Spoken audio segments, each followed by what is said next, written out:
Ethan,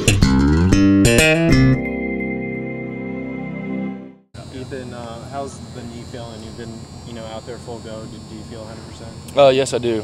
Did a great job in the training staff. Jason and all those guys doing a great job in getting me back as quick as possible. Practice is going really well this week, and I look forward to playing this weekend. Ethan, did you think you could have played at Oklahoma? That's kind of a biased opinion. I think I could have, but the training staff, kind of had a little hesitation, I guess.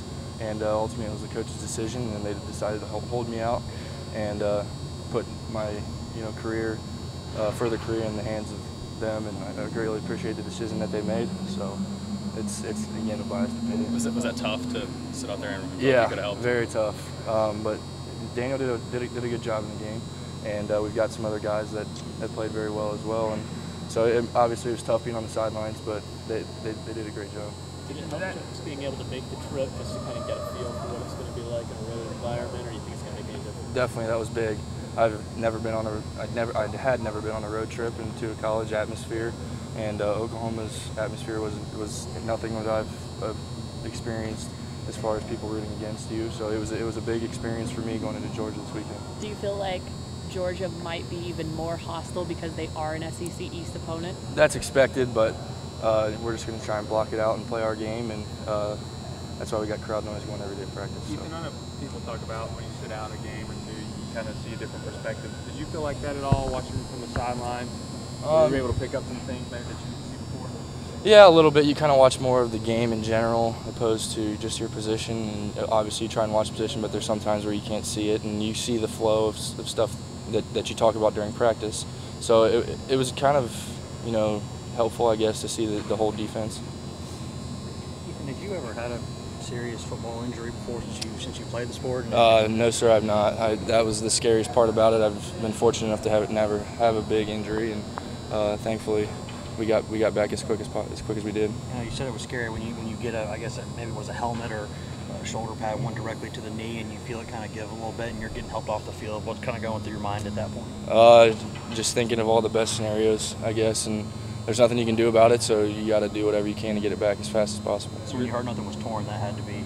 Yeah, very relieving. Yeah. You were trying to think of the best scenarios. A lot of guys, when they get hurt like that, try to, the worst case scenario comes to their mind. You were trying to think it's fine, it's nothing. I mean, obviously you think of the worst case scenario, but at that point you can't do anything. You can't, wiggle it around and make it go away. You got to figure out what's wrong with it and get it fixed as quick as possible.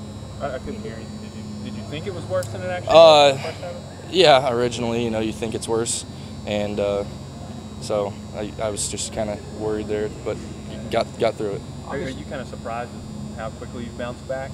Yeah, I mean, I've heard of guys that have had the same injury that get back as quick as I did, and like I said, Jason and his guys did an excellent job, and we were very thorough in treatment and got back as soon as we could. How close to 100% do you feel? I feel 100%. Yeah, I feel like I'm ready to go, and just wearing this brace until things subside as far as bruising, and it's not slowing me down at all, so I'm ready to go.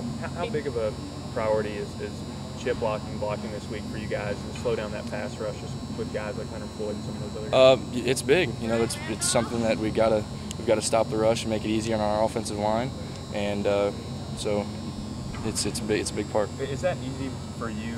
You blocked a lot in high school. You were in an offense that used the blocking tight end. Does that kind of come natural to you? Yeah. I mean, obviously it's against better competition, and you gotta fine tune all your mechanics and stuff that you could get away with in high school. And we talk about the slightest mistake in the SEC can lose ball games. So you really got to perfect it and make it perfect in order to go against these high caliber players. But the basics came a little easier to me than I expected. Ethan, this team is one of the youngest in the country, but it's also has the second fewest penalty yards in the country. Talk about the team's discipline so far. How has that been a focus?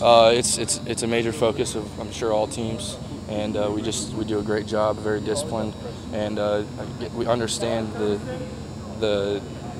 what penalties can do to you and how they can really damage a game, how they can lose ball games, and ruin field position and ruin drives and stuff. So we really understand that thoroughly, and we try and keep it out of our game.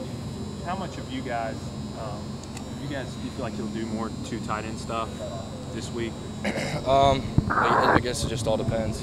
It depends on what's going on in the game, what kind of looks they're giving us. I mean, ideally, it's tough to defend, but you know, you never really know. I didn't know.